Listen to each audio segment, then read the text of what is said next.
Good evening. Welcome to week 12 of problem solving session. Let me just increase the volume. Yeah. So we have total 8 people in the meeting. So I think we can begin with today's session. Uh,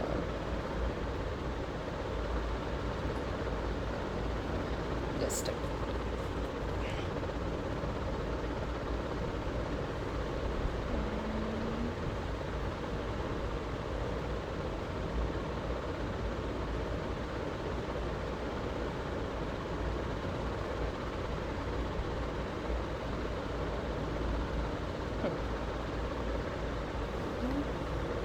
So we'll start with this week, like week 12's content was mostly about revising what we had done during the 12 weeks of course.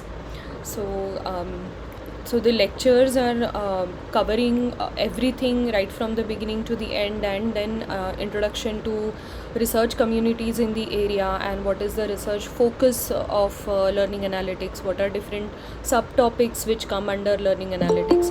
All those things are covered in week 12 of this course.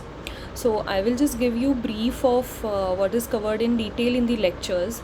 So again, this cannot be used as substitute for watching lectures, because I'll be telling you in roughly 5 minutes what is getting covered in detail in those lectures for more than 30 minutes for each of the lectures.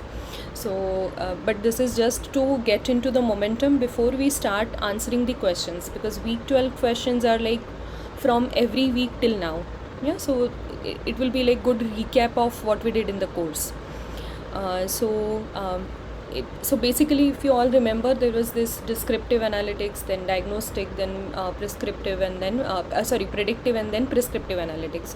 So we all started from that point where descriptive analytics was having focus on showing how our data looked, and then diagnostic analytics maybe started looking our data with a research lens, where we tried to establish connection between dependent variable and independent variable, and what those can be. What are different techniques to analyze log data, time series data, to analyze patterns using pattern mining technique, and sequential pattern and differential sequential patterns, and all those things, SPM, DSM. Apart from that, we also did clustering, and then in predictive analytics we mostly looked into different ML algorithm, and the basics of how to read the results of ML algorithms were covered in the beginning of this course, where we learned about different matrices to evaluate our ML algorithms, like F1 score, kappa, and AUC curve, and all those things. Okay, so but to begin with, we need to have a learning environment to perform learning analytics, right? We need to have students and their data. So where you can capture that data, there are two options available to us, either in online setup, computer based systems, or in face to face classroom. So how we can collect the data in face to face classroom? Through self reporting with the help of surveys. So there are different surveys available which are validated and used widely. Many of them, like there are different surveys to gauge engagement in the classroom. What is the perception of feeling of familiarity and feeling of difficulty towards a particular subject. So for all those topics, the surveys are available, and those surveys will give us self reporting data, which learners can tell about what is their opinion about a particular topic or subtopic. So that comes under self reporting of the data, which is mostly done using surveys, or in semi structured interview, or with detailed interview, where you can ask your learners what were your thoughts, or how did you solve this particular question. So at that time they would themselves tell their decision making process or their learning processes in detail. So that will be part of our self reporting data. Other important thing is human observation. So where if you are a teacher or you are a participant or you are a mute participant where you're neither teacher nor student but just a third party observer for a particular classroom, then you will make note uniformly with timestamp, with equal timestamps if you are observing their facial expressions for their affect state or their emotions. Then you should be recording it for each and every student with a particular fixed time interval. So all those things you have to keep in mind while collecting data in a classroom setting. Then coding. So this is extension of human observation. So when you are present in the classroom where you are noting down what is students expression and what it can mean in terms of their emotional state. So in such cases in such cases what your perceptions are might be different from somebody else's, so you need to have a agreement. So that is called inter-rater agreement. So how that inter-rater agreement is evaluated is using Cohen's kappa. So there is formula for Cohen's kappa. You can go back to that particular week's content to revise or to note down what is the formula and how to solve Cohen's kappas. We have solved it in while solving in one of the sessions, I remember. So that was about collecting data in a classroom setting. So now in online systems we can of course use again surveys, and there is a self-report data that can be part or in online setting as well.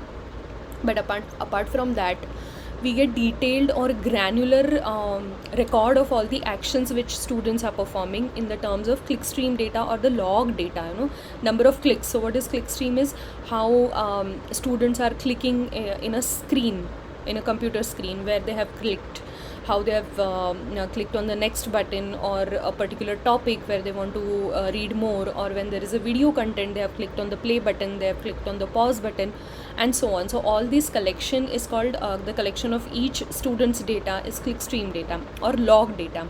So that is at a very granular level, very detailed level, we get different actions performed by students. Then again there could be a human observations, or we could automate affect detection also. So human observation not necessarily is limited to affect detection, but it can be used for other purposes also, like how a particular student is reacting to a particular episode while teaching, or how they are talking with each other when they are doing some collaborative work, or how they are reacting to when teacher is asking them questions. So we can have different set of, so that will depend on our research questions, what exactly we are looking for in our participants. So for that we can use human observation. Then most importantly it comes under research ethics part, that we should be taking consent from participants in our research study.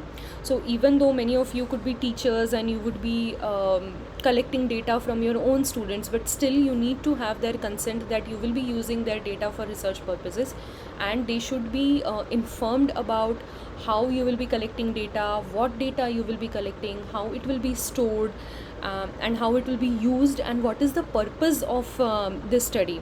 So this purpose could be finding answer to RQs, or your goal would be to come up with some research papers to publish. So that you should share with the participants. They should know where their data is going. That is considered ethical practice. And if you just without informing them, if you are collecting their data and using it, even if it is for research purposes, it is not considered ethical.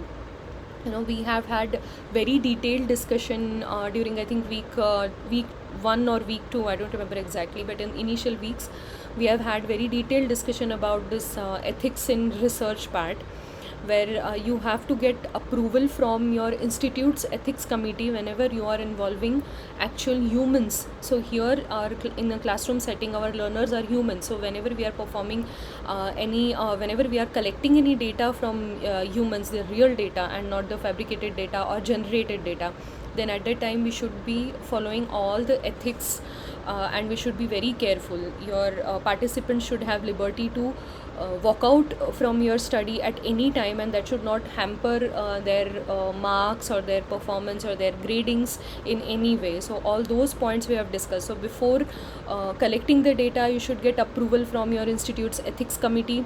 Once you have approval, then you should take consent from your participants, and after you have taken consent from all the participants, then only you are allowed to conduct your study and collect the data.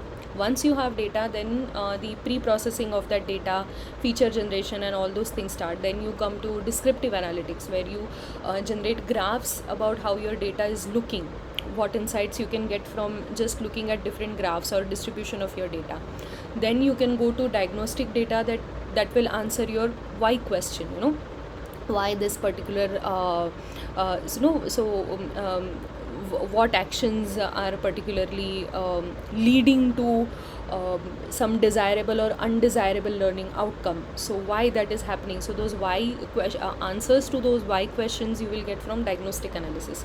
Then those insights you can use to generate more features from your raw data, and then you can train your prediction model, machine learning model, to predict beforehand, a priori, that if something is not going according to the ideal learning path, then if you can predict that, then you can improve your teaching learning processes. If you know that a student is not if you are able to predict that a student is going to not going to a particular content, is going to lead to scoring low in an exam. So if you have this knowledge beforehand, then you will give prompts, or you will give messages to the students that no, you should not be skipping this particular content, or you should in previous test you scored low on XYZ topic, so please go back to the XYZ topic if you want to score more in final exam. Because your score on that particular test was low, there are chances that your score in this particular test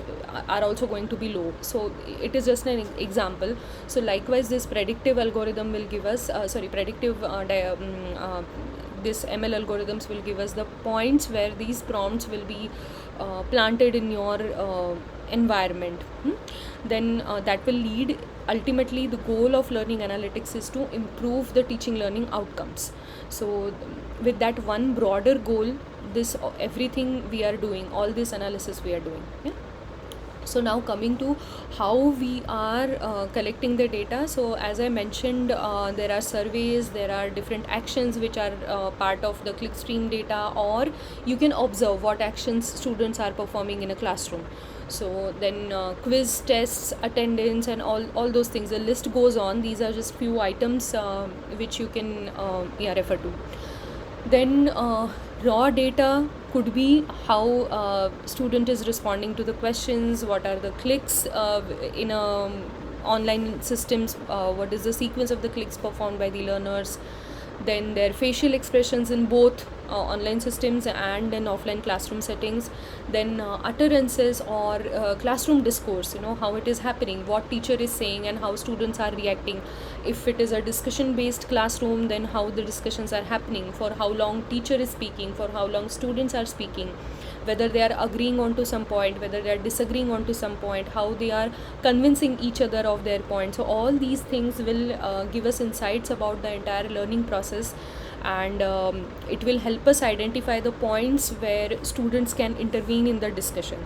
So these utterances or talking of learners during the teaching learning process will also give us insight, and that is also very important data. Or it is now currently, with the rise of large language models and the sudden leap in natural language processing, this discourse analysis has taken, we don't have to know programming, we can just use the pre-trained models which are available, like BERT or Robert, and then we can transcribe. So there are online services available which will, if you have the audio recording, they will give you transcriptions of, they will transcribe that file for you, who said what, and then that text you can give to these models of LLMs, GPT models like BERT and Robert.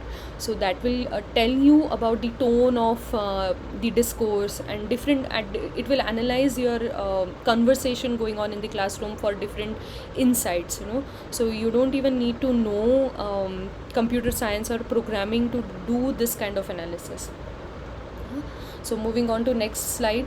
So different areas in learning analytics. So we saw that, okay, we collected the data, we described that data, then there is diagnostic analytics, then there is predictive analytics using different machine learning algorithms, and so on.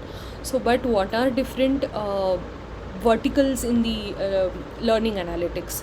So many of the times modeling learners' behavior is the broad umbrella term which we use.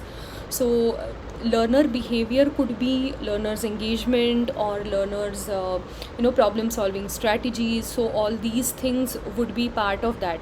So the bigger umbrella term could be creating a learner model or modeling learners' behavior. So that will have modeling learners' engagement, modeling learners' problem solving strategies, modeling learners the learning path which they are taking, whether in classroom setting or in online learning environment, and so on. Other goals could be to do the content analysis.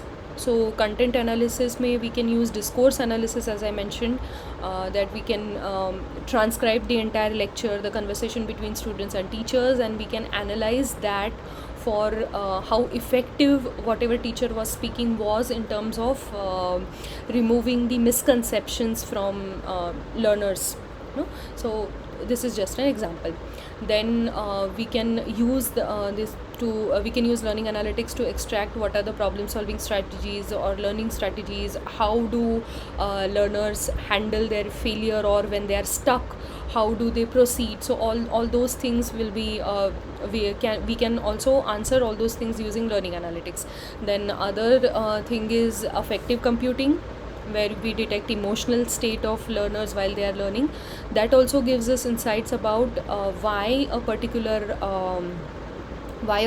learner is not putting in more effort, or where the particular learner is getting stuck while understanding a particular topic, or which type.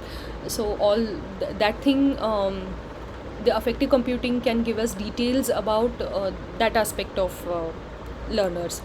Then we saw multimodal analytics using different channels of data, how we can collect learners stress level during EEG and GSR. Then we can link that stress level or the cognitive load which learner are undergoing while they are learning to the learning outcomes, or we can identify the points in our content where learners were getting more stressful or they were having difficulty in understanding. So all those points we can find out using multimodal analytics.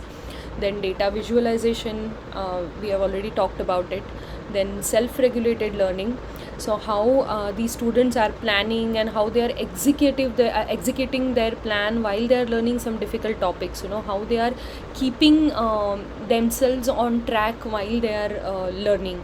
So there are different self-regulated learning processes, and we all follow this, planning, monitoring and evaluating, and so on. So we keep on doing this, so all of you, most of you are coming for this session every week. So this is also part of your self regulation, because you have this ultimate goal for which you are ultimate goal of scoring well in this particular NPTEL course. So for that you plan that you should be able to understand the content, so you go and watch the videos whenever you get time. So if you don't get time and if you want to answer the assignment questions, then you plan accordingly and attend this session where we discuss the content briefly and then we solve the similar questions from the previous year's assignment. So this all is part of our self-regulated learning processes. So you plan, you execute, you monitor whether you are doing it or not, you evaluate whether you understood or not, and then you raise the questions. So all these things are self-regulated learning processes, different processes. So there are different models for SRL. And different models give us details about how our learning is cyclic in nature and what are different processes which we follow. So there are 2 3 widely accepted models, but we will not go there in detail because that's a different subject in itself, self-regulated learning. So we'll move on to another topic, which is another subject in itself, is intelligent tutoring system. So as I mentioned in when I was on previous slides, that we need to know where we can put a prompt even in the classroom, while in a classroom setting or in an online or computer based learning environment. We should know which message to push or which hint to give to student when he or she is learning. So if those hints are personalized for individual learner profile, then that is a perfectly personalized intelligent tutoring system. Or we can do clustering of students where we are creating a general profile for a group of students, and then for that group we are putting in different hints and different messages at different on different pages and different contents. So all such computer based system which intelligently determine learners mastery level, ability or emotional state. Now that work has been diversified to even adapting the content as per learners emotional state. It is not limited only to learners performance or how it is scoring in a particular topic. We have gone beyond that, how their metacognition is happening or their cognition is happening. So all those things are getting recorded and used to adapt the content according to need of learners. So these needs are identified and predicted using different predictive analytics technique. And when the needs are predicted, that content can be adapted and as per best suited for the needs of the learners. So that is part of intelligent tutoring system. So this is still getting evaluated, and there is no perfect intelligent tutoring system which can replace the human teacher.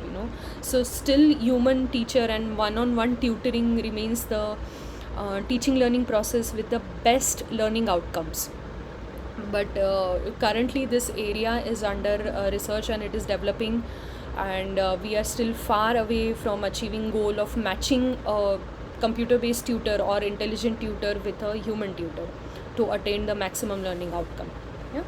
So with this, I think we are done revising. So we will start answering questions. So as I mentioned, week 12 was revision of what we did in past 11 weeks. So mostly we have solved these kind of questions in previous weeks. So what we will do is I will wait for you to put answers either in chat box or unmute, and then I will give first preference to answers coming from you. So if you give wrong answers, then only we will divulge into detailed discussions. Okay. So this similar questions we have already done in previous weeks. So this is the dendrogram. How many clusters are obtained at this red line? Okay, I'm going to zoom this in. Yeah. So all of you, how many clusters? So I have started getting answers in the chat box, and I am very happy with the answers we have gotten in the chat box. Yeah, so we have already seen how to count, where to count for number of clusters. So I've gotten 2 answers in the chat box, and both of them say that it is 10. So is there anyone who disagrees with number 10? Okay, let me count for everyone's benefit. So here is the line, red line. It is intersecting that dendrogram at a particular point, and we will measure at how many points it is intersecting the dendrogram. Okay, so 1 2 3 4 5 6 7 8 9 and 10. So the answer is 10, as all of the 4 answers which I have received in the chat box, everyone is correct. The correct answer is 10. I will just change this back to red color. Red seems to be more readable, I think. Yeah. 1 2 3 4 5 6 7 8 9 and 10. Yeah. We'll move on to question 2. This we have been doing for almost every week. Just a minute. So we have deliberately blurred what is written here in these circles. So you have to tell what is the smallest circle or the innermost circle which is green.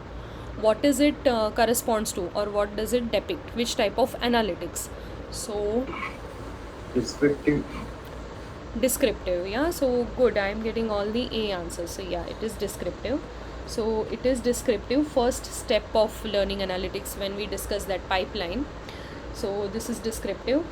After descriptive, this was diagnostic, where we, Diagnostic. yeah, so this answers our what question, what our data looks like, and this answers our why question. Diagnostic analytics. After diagnostic, this is predictive. And this is prescriptive. So moving on to next question. Before conducting studies with participants, which of the following information has to be provided to participants? So we discussed this also.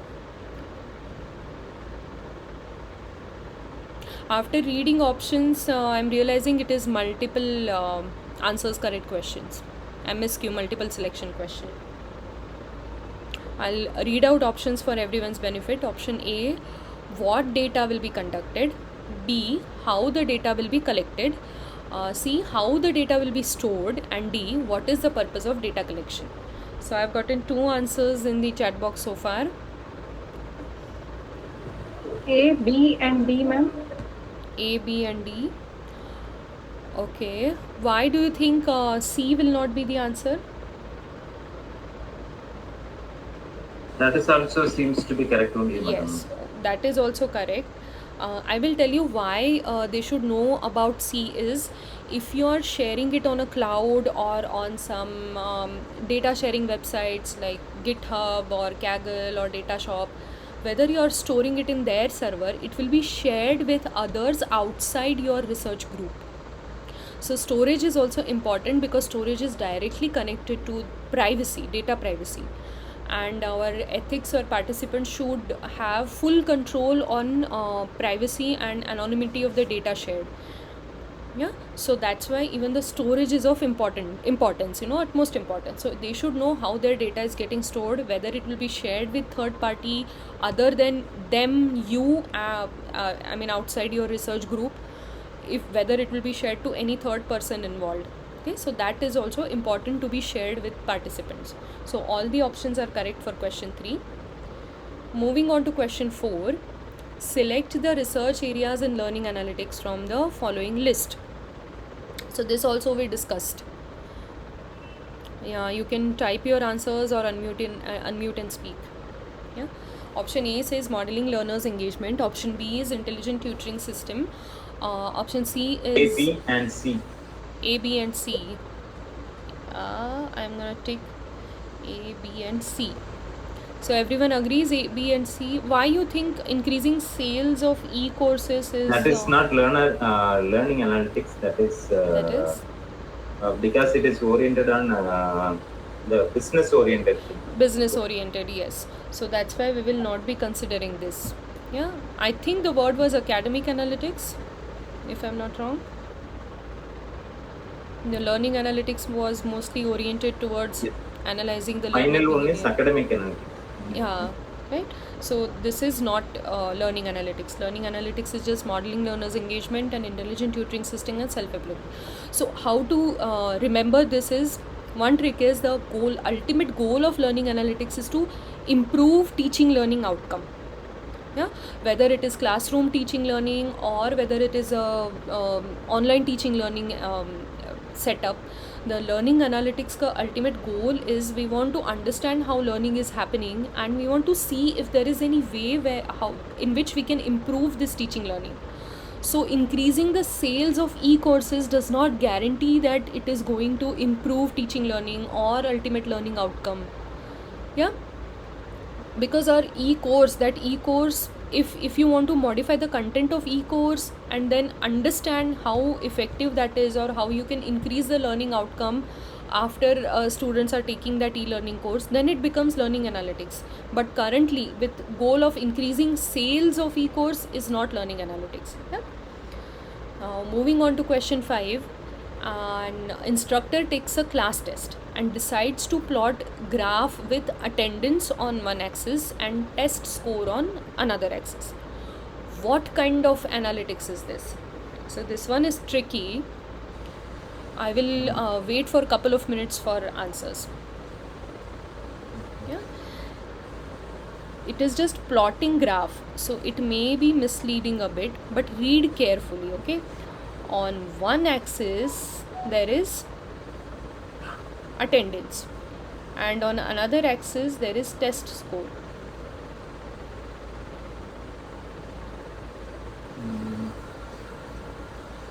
Descriptive. Okay. Yeah, as I mentioned, most of the answers I'm getting in the chat box are also wrong. Okay, so far I have got only one correct answer. Okay. So you remember, it's one single option correct, Shreya. It's not two options correct. Yeah, you have to pick either B or D. It's not both. Yeah. So you remember when we saw clustering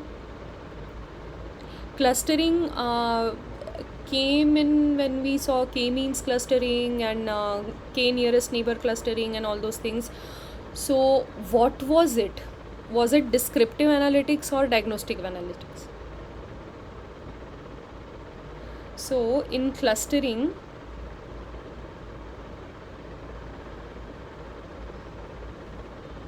there was Diagnostic, madam. diagnostic, right? So Yes, yes. first step of clustering or correlation also, when we saw correlation, so correlation was also a diagnostic analytic technique. Yeah, so when we saw correlation, so this I think, yeah, correlation is better suited, not clustering. So correlation mein, what we did was, firstly we plotted the scatter plot of two variables to understand the trend, and then we plotted the best fit line to get the R, or correlation coefficient, right? You remember Pearson's coefficient and Spearman's rank coefficient. So all when we did that, we saw that if there are multiple variables getting plotted in a single graph in a scatter plot, that will be like first step to understand if there is any correlation between two variable is a diagnostic analytic technique. So here what the instructor is trying to do is, here they are trying to understand what impact attendance is having on the test score. Yeah, so what it will be now, there are different variables. It is not just one variable like attendance for entire semester. If it would have been that instructor plotted the graph for attendance for entire semester, only attendance, then it is descriptive analytics. Yes, I agree. But there is just one graph, a graph with attendance on one axis and test score on other axis. Then what it is? It's a diagnostic technique. We are trying to find the instructor is trying to find the correlation between these two variables of attendance and test score. Yeah, so now I'm getting all the correct answers, so that means everyone has gotten the point. Okay, so when such tricky question comes, do read the question twice to understand what exactly is happening. If there is just one variable getting plotted in a graph, or there are multiple variables plotted in the graph, what it could potentially mean to, right now we can say that instructor is trying to understand if there is any correlation between attendance and test score, so think from that point of view. Moving on to question 6, what field is used to identify user location in MOOC data? I think we have answered the similar question. Yeah, we had IP address. IP address. We had quite a interesting discussion during that week also. This question seems to be, we have answered this. So all the IP address system, IP address gives us details about from where which location, the subnetting, masking and everything. So that will give us information about which geographical location our user or our learner is coming from. Yeah. Moving on to question 7, what is meant by instance support? So when we had discussion on instance support and S support, I remember I had given you one trick to remember how to differentiate between them two. Yeah, so instant is for each student. Okay, I have given you hint. Now you tell me what is the correct answer. It indicates the frequency of occurrences of a pattern for each student. It indicates the number of students having a particular pattern. It indicates the number of students not having the particular pattern. Indicates the total number of patterns observed for a particular student. Yeah? So instant you always instance is when you consider it for every learner, and when it is for all the learners, how many times is happening, that is S support. Yeah. So correct answer is each student, option A here. Yeah. So we'll move on to question 8.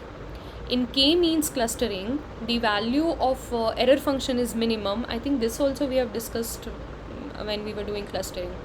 The error function is minimum when A, data points are grouped in 2 clusters, B, data points are grouped in 3 clusters, C, data points are grouped under 1 cluster, and D, number of clusters and the number of data points are equal.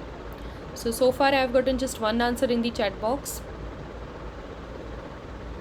Option D. Option D. Everyone D. Number of clusters and the number of data points are equal. So can you elaborate why this particular scenario will give? Because there won't be any distance, so this Right. Will be the minimum point. Between the centroid and the data Yes. point, so in the clusters we use the word centroid. Centroid is the center point of that particular cluster.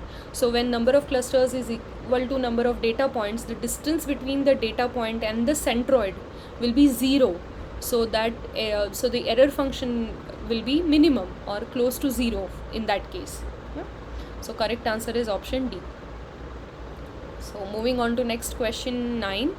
Which of the following is or are true about correlation? Yeah?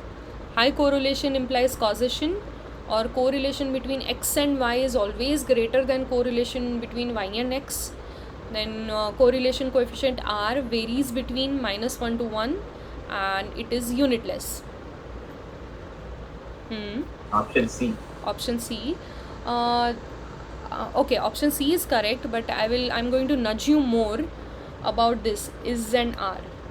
Is there any other option which seems to be correct out of A, B and D? Be correct. A may be correct.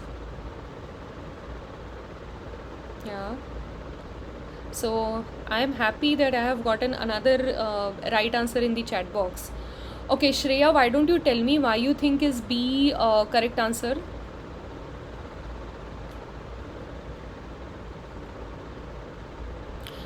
You have said C and B. So C is correct answer, but I want your explanation, like what was your thought process when you are saying B is also correct?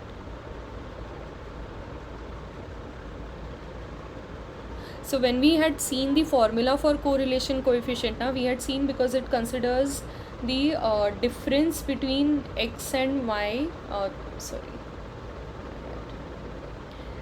x and y ka mod in the formula. So it doesn't matter whether we are putting y minus x or x minus y. So the correlation between x and y is always going to be equal to correlation between y and x. So this is wrong. Option B is wrong. Option B is not right answer. So another answer which I have gotten is correct is it is unitless. Correlation coefficient is a coefficient, it doesn't have any unit. Yeah. So read all the answers, all the options carefully and then come to the conclusion which all options are correct, because you may get multiple selection questions, Okay, moving on to last question. Which of the following techniques can be used for purpose of converting keywords into its base form? A. Option A. Okay. Another hint is in the question. There is ES at the end of techniques. So that means there are multiple answers correct for this question. Stemming also correct. Stemming also correct, yes. Option A and C both are correct. Lemmatization also and stemming also. Both are correct. Yeah? Both will reduce every word to its base form. We have seen how, stemming or will reduce it to only the verbal form, and lemmatization will also lead to similar. I think stemming was with respect to uh, reducing that to verb form, and lemmatization was regarding our distance between the words and all those things, the similar words grouping together. Okay, so we are done. We can have discussions now for some time. So I'm going to go to the previous slides. If you have any points worth discussing here, then we can take that up. Ma'am, from MOOC platform, what are the things you can actually, what features you can get? What Like, regarding average session time and all that you can get, that's fine. But Yeah. if you are switching from videos to videos, can it be known from MOOC platform data? Yes, because there will be multiple videos in the MOOC data. Na? You always, when you consider MOOC platform, you always keep Swayam platform interface. You consider that. So there are Okay. different weeks. Every week has different video content. So when you're going from one video to another video, that is getting captured because you're clicking on that. Na? So clickstream data is stored for MOOC. Okay, at different times also, I mean on different days, suppose you are watching, Yes. that also can be known, I think. Oh, whenever you log in, that can be known, I Yes. think. So all information will be All recorded. information will be there. So just like in Swayam platform, you log in. So there is your one login ID, and Yes. you register for multiple subjects. So you have to click on which subject you want to study, you want to learn. You will have to click on that, and then it will take you to that particular subject's content. Then you will click on which week's content you want to go to. So all this data will be associated with your login ID or your user ID or learner ID, whatever it is. There is one ID associated with you. So all these data will go to you, and there are different sessions. So every session will get assigned a session ID. So whatever you are, right from enrollment to passing, to different subjects in different semesters. So all these data are getting associated or getting stored along with your ID. So it is not just limited to, when we say massive open online courses, there are multiple courses, there are multiple subjects. So it is not just data related to a particular subject, but it could be multiple subjects if a learner has enrolled for multiple subjects. Right.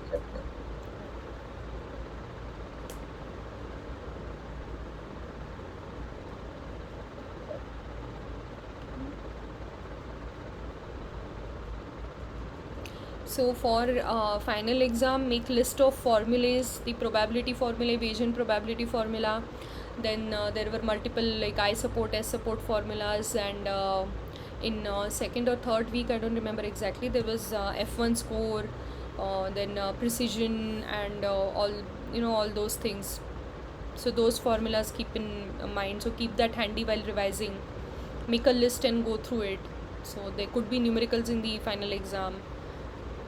And what else? Possible, can you give the formula for recall, madam? Recall. It was there. So I am sharing every week the PDFs which I am using. Okay. Yeah. So all those formulas will be listed in the beginning, like fourth, fifth slide of that PDF. You all have access to all the PDFs. Na? That is already shared with you. So if you don't want to go through all the videos and then note down the formulas, because those formulas are part of video lectures also. Okay, madam. How can I access the PDF, madam? Videos are which Videos videos? I can I'm getting confused. PDF. PDFs, that link is shared in the on the Swayam platform. There is a tab at the end, the last tab on the left hand side, called problem solving sessions. So if you click on that, it will give you session recording or something is written. So you have to click on that, and then it will, like, there is a small message getting displayed on the screen that click here to go to session recordings or something. When you click here, it will take you to a Excel sheet.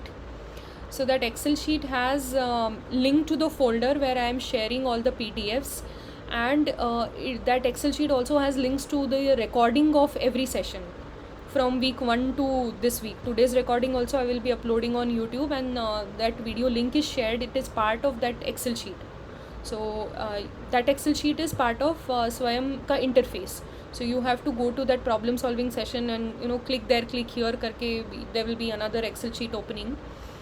So once you go to that Excel sheet, you will get all the session recordings also, and all the PDFs also. Everything is shared with you. Madam, is there any relation between progress of our course and certificate generation? In our Swayam portal, there was course progression. I think you have to solve all the assignments. That you have to is- attempt that all is the fine. assignments, and then you Apart have. from that, Not that I am aware apart of. from that, And the final exam. That's it. The assignments That's and it, final right? exam. Yeah. okay, thank you.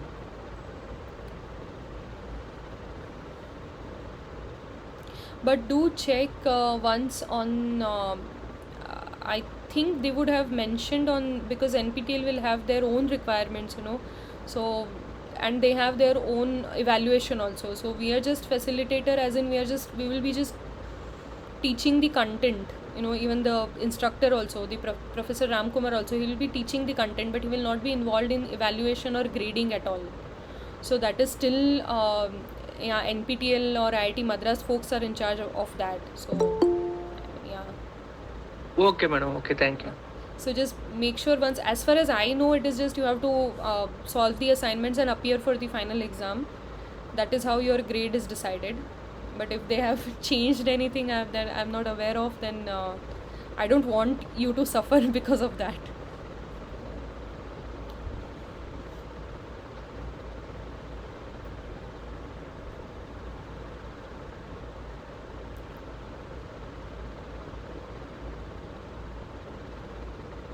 So don't worry, the final exam question will also be very similar to all the assignments we have solved.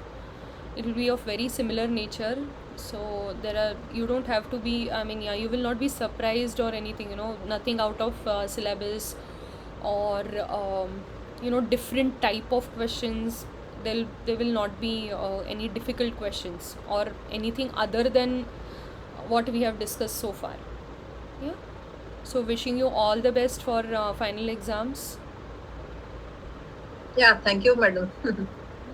Madam, is there any higher version of this learning analytic tools? No, for now there is no. But for us in IIT Bombay, there are certain courses, like we have different course for intelligent tutoring system also. So we have that offline, not as part of NPTEL. Okay, ma'am. Do you offer any short-term courses? With focus on particular tools for carrying out any projects or what? No short-term courses as of now. Okay.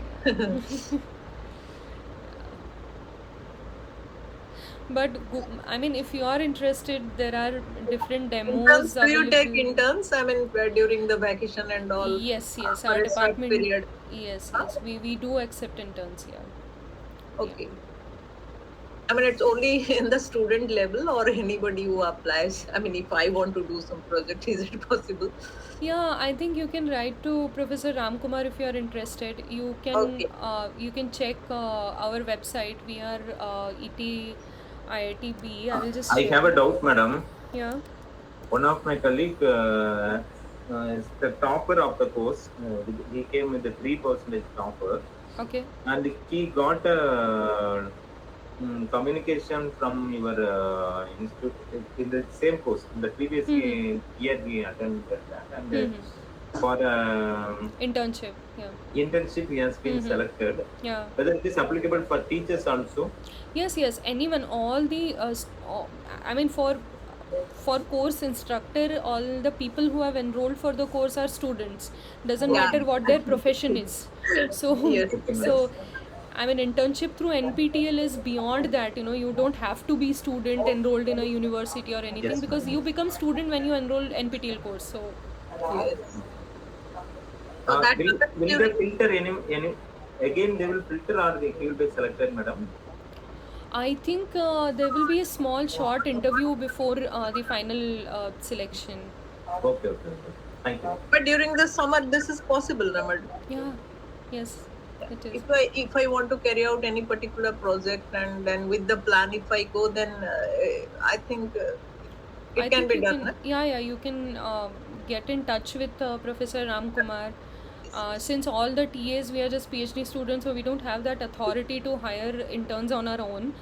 But Professor always has this, yeah. So you can, if you are interested, you can write an email to Professor Ram Kumar and communicate your interest or your, your plan for project. If you want to undertake any interesting project, and he generally replies to all the emails, and he's very helpful and supportive. So you can get in touch with him also, or you can write to TAs also, to us also. Yes, We will madam, also your try. mail, if you would like to share, then it will be good. Yeah, sure. I think I keep my email ID over here only, na? Yeah, so here's my email ID. Yeah, Which one? Madam, yeah, here. Wait. where can we get some data sets, madam, if you want to do this type of analysis, descriptive or diagnostic? So there are Can some you- data sets available on Kaggle or Datashop. So there are two very widely used websites where they share the data.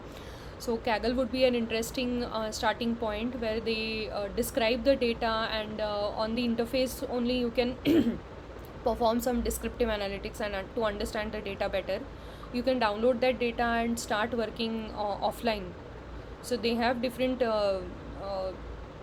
so you have to search for data related to classroom teaching or related to learning. So there are multiple data sets, and which you can for gaining experience you can download and start applying what you have learned in this course. What is the other website, madam, apart from Kaggle? you Datashop. told? So it's I think sir would have told in the lectures also, Datashop and Kaggle. Yes, it was data sub. Yeah. Yeah, so there you can search for learning related data. They give you data in the form of CSVs or Excel sheets you can download and then use it offline also. Orange can be downloaded, or Yes. it's like Colab platform you can. No, Orange is offline also. You can download and run it on your laptops, your systems. Okay. So Orange is very user friendly because it has visual interface. Yes. Yeah, very easy to understand. Even if you don't know any programming, you will be able to follow the instructions and get the output in Orange. Okay, then it has also, madam, interfaces with Python. Orange, or simply you have to use it as a visualization tool? Which you can perform predictive analytics also using using Orange. Okay. So Orange interface, Orange has multiple packages. By default it will do descriptive analytics and predictive analytics both, and there are different packages. You can look for it on internet and have it, so you can perform some part of diagnostic analytics also, some part as in few techniques from diagnostic analytics as well, Okay. like clustering and all you can do. Then that's Using going to be Orange. helpful. Yeah.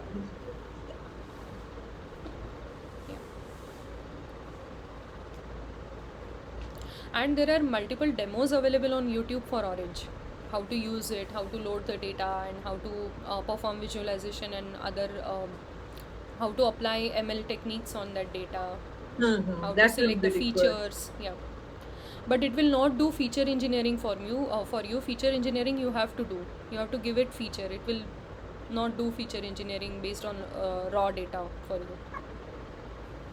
Okay, then feature we have to extract on our own, and then features to be provided as a data. Yes. Orange. Mhm, Okay. mhm. So if you have plain So it must be clickstream having data, interfaces, madam. sorry. It must be having interfaces with other tools to directly take the data from there.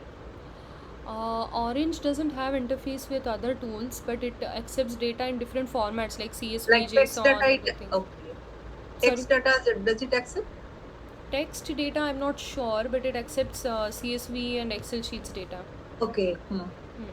JSON also I'm not sure because I have not used JSON data as is with Orange. I mean we convert JSON to CSVs and then only use it.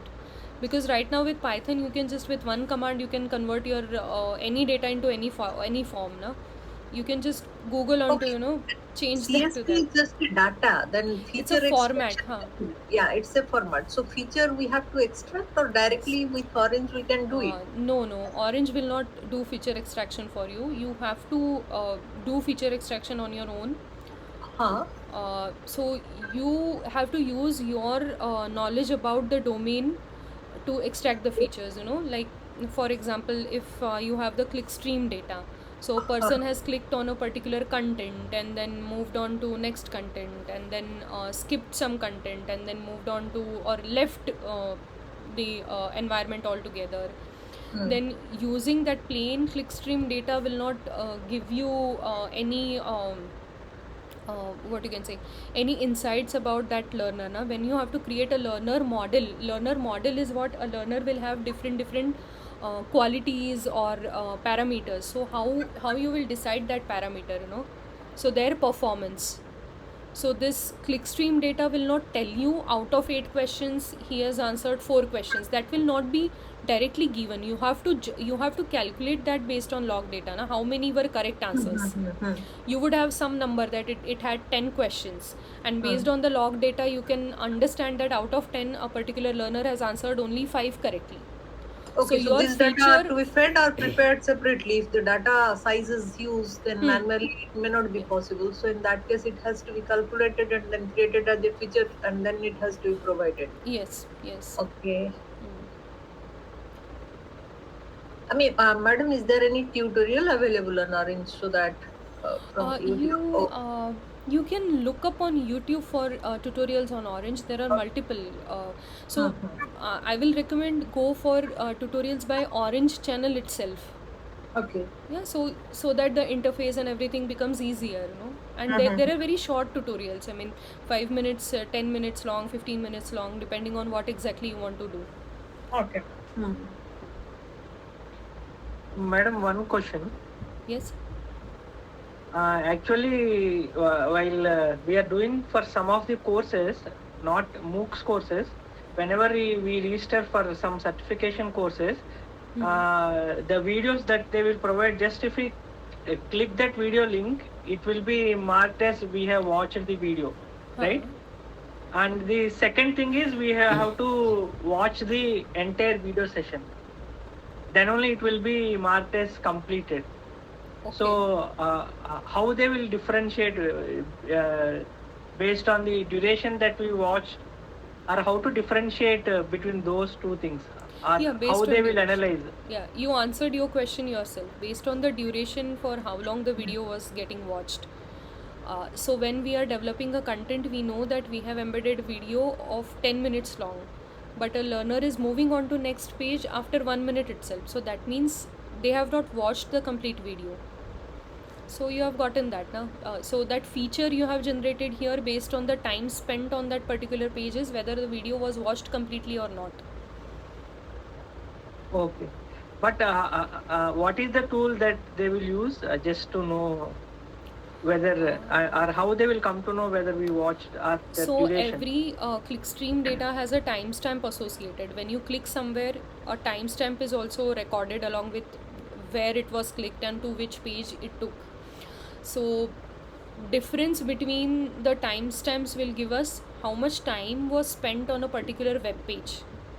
So a web page for video will be different, and the next video will have different web page address. The URL address will change for next page. So it will be a different record in the log data. So difference between their timestamp will give us how much time was spent. So firstly I clicked on this week 1 first video. I watched it. It was 5 minutes long. I watched for 2 minutes and then immediately I went and clicked on video 2. So video 2 was 10 minutes long. I watched it completely. After that I clicked on video 3. Video 3 I watched for 2 minutes and then clicked on week 2. So this will be a set of log data will be like first click on week 1 video 1. Second click after 2 minutes on week 1 video 2. So that means on video 1, week 1 video 1, I was for 2 minutes. So there's a difference now. 1 2 3 4 lines say our actions are getting recorded. So difference between consecutive lines ka timestamp will give us the time spent on the previous action. Every click is getting recorded. Okay. So they will use some tool to Either you know can this use pattern. tool, or you can use Excel to get the difference between the consecutive timestamp, or you can use Python programming. There are multiple ways to do that.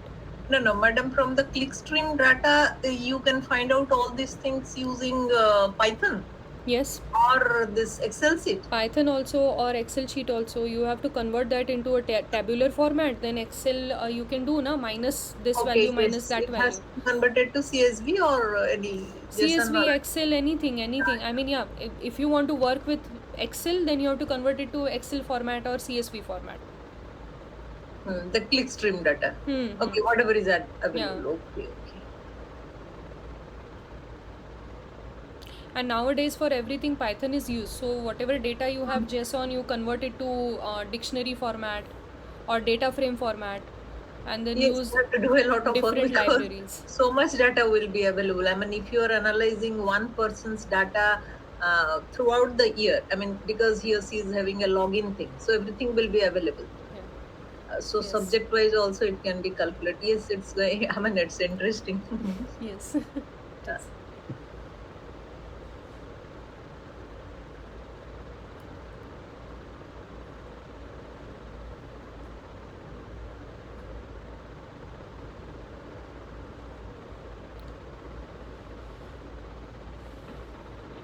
Ma'am, I have a doubt with question week 5, but I don't know how to upload a photo. Okay. Yeah, how do I upload this photo? And I have to show you the photo. You can upload it on discussion forum of the course. I'm trying. How do I do it? Oh, Is it- I'm not go to chat? sure. Ask a question. Maybe you can try that. No, I tried. I'm trying to paste the photo. It's not possible. Send a message. Is that? That's it. Okay. I'm not sure.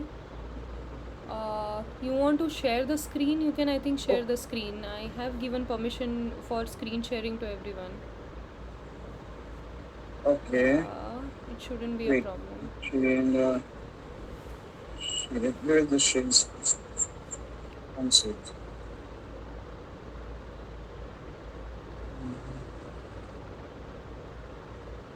Oh, it will take over from you as a main presenter. It's saying. Yeah, chalega, no problem.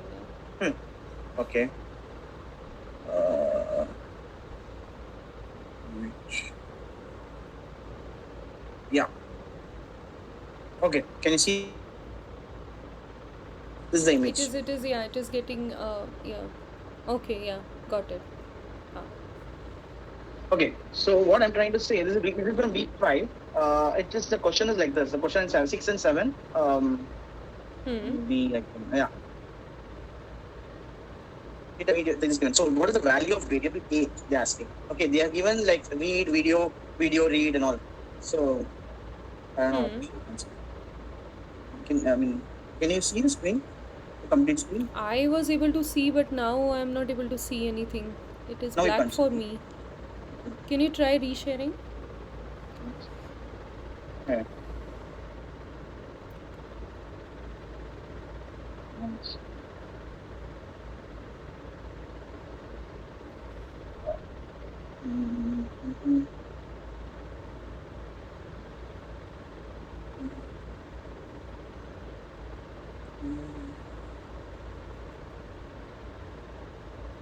Yeah.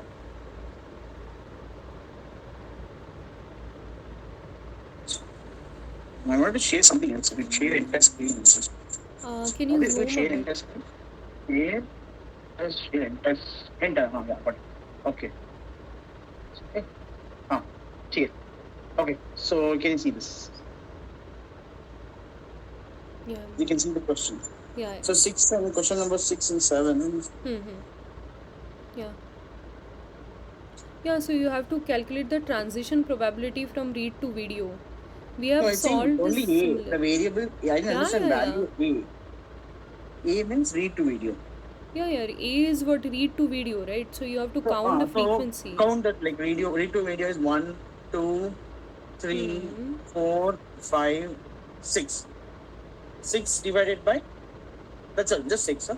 No, No, 6 divided by how something, many right? read Count to the read. X? How many read to X are there? 1, 2, 3, 4, How many 5, times 6, read has 7, happened? 8, 9. 9. So what was the this thing? 6 by 9. Oh yeah, perfect. Yeah, Point. yeah. It was a So, transition. it's a probability, reverse. simple. Yeah. Yeah. Okay. Super. It was Okay, easy. thanks. This, I these, was like, I didn't know what it was. So read to yeah, yeah. It was just transition probability. So these values A, B are transition probability. You can just simply use your this probability knowledge. Huh. That's it. No, Okay, no thanks. rocket science there. Yeah, I know, but I get confused. Like, when it was A and B, B and A, what was it? I was like, Yeah. So you have to divide that by read to X. All the transition. Out of all transitions coming from read, how many are going to video? okay. We should consider the last one also. Imagine if it was a video, if the last one video was there, so we should count video also. No, read to video, I got it. Huh. Then count the number of reads. Say, Number of example, reads. the read was Only end or if read read was is the end. last. Only if read Huh. is the last action, we will not consider it, because not it has consider, to be from read to some action, not culminating at read. After Okay. read, there has to be some action. So if read would have been last instead of video, then we would have skipped that one. Then we would have considered only 8, Okay. not 9. Okay, so only read to video we consider, and then count number of reads, ignoring the last read. Not including last read. That's what I'm Oh, yeah, trying to say. ignoring. Read Ignoring the after last read, there should be some next action. If there is no next action, then we will not consider that read. So there Okay, has to yeah, be got it. from read to R to X has to be there. Read to some Ah. action X, it has to be there. Only then we will consider it. Yeah. Okay. Yeah. Then, I mean, I'm not saying that. Say example, read to video. Say example, I got 5. Then count. Then divided by 5 divided by number of reads. So number of reads is, say example, 1, 2, 3, 4, something like that. So if the number of reads is like the only the read was the end. So we ignore that last one, right? Ignore that. Yes. Ignore. Okay. That's it. Thanks. Yeah.